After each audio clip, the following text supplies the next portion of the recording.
Hey guys, this is the Ultimate Filmer here, and welcome back to another video. And today we're going to be doing a lightning effect. So let's get right into it. And we're going to start off by jumping right into PowerDirector 17.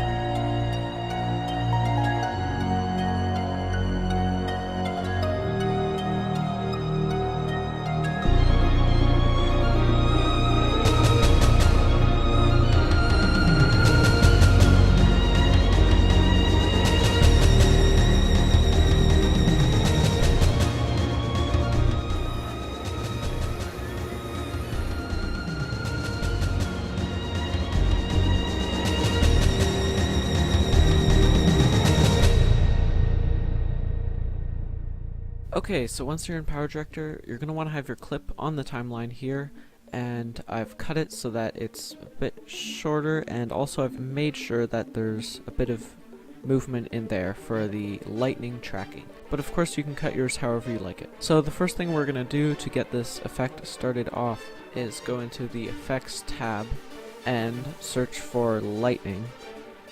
And you'll see right here this is Force Lightning.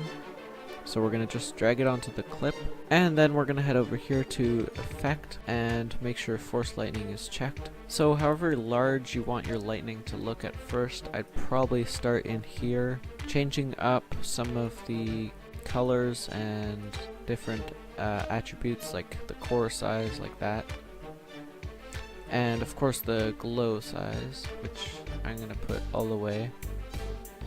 And then we're going to go into keyframe, and as you can see here, you can keyframe the position and all of those other things that we just talked about. So let's start with the position. So we're just going to click the keyframe button to add a keyframe on the first frame of the clip, and then we're going to click position.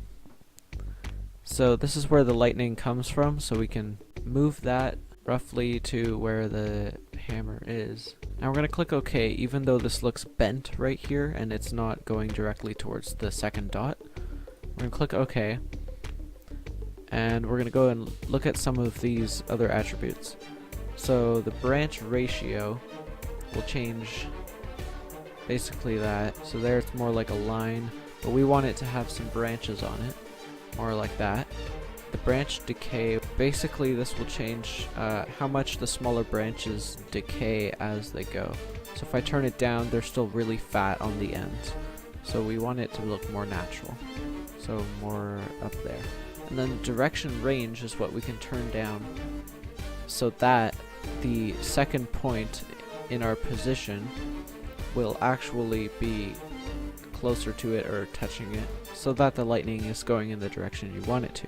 And this right here is the length scale, which will change how much it stretches from side to side and varies in terms of like that. As you can see, we don't want it to be too high basically, because then it'll look very strange.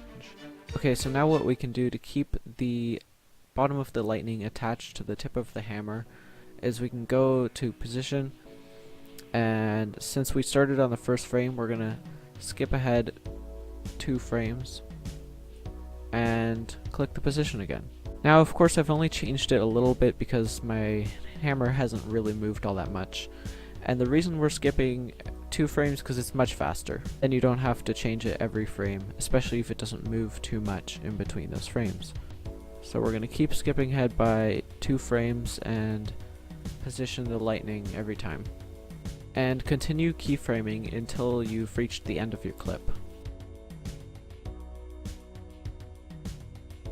Alright, we've reached the end of our clip, and I'm going to do one last positioning on the final frame, and it looks as though we've finished keyframing the lightning. Now for the purpose of this recording, I've done this very rough, but in the example you saw at the beginning, it did take me a little bit more time, and also the clip I used was a bit longer. So of course the lightning was more accurate, but I think this is pretty okay. So another effect you can add if you want to is Spotlight, and you can search it in the Effects tab and drag it onto your clip. Now we're going to click Effects again and click Spotlight, make sure it's checked, and now we can control the settings for Spotlight. So I'm going to turn the gradient depth all the way up, I'm going to brighten it just for now to make sure I can see what I'm doing. And I'm going to make sure these are together. And now we can turn the mean back up so that the image is a little bit less bright there. Now you can also change the color, which will of course affect the color of the spotlight. However, I think a white light or close to one is probably good.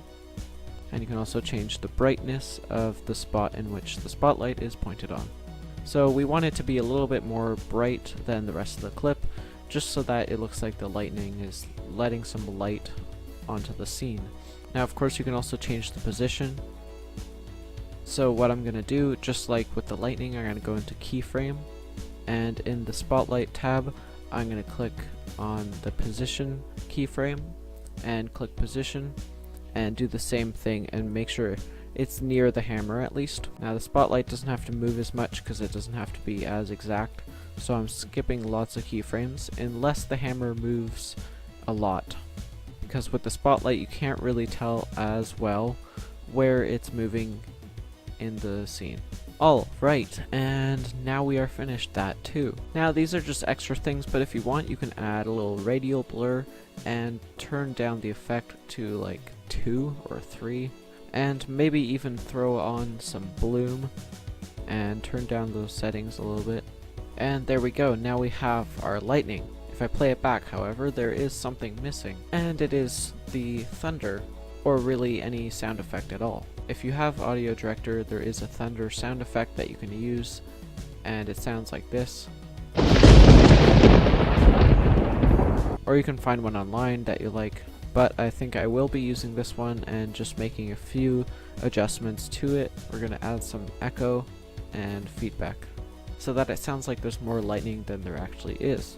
And now we can just tweak the sound keyframes. And now we have our effect. So thank you all for watching. Don't forget to leave a like and perhaps subscribing if that interests you. And I'll see you all later. Bye!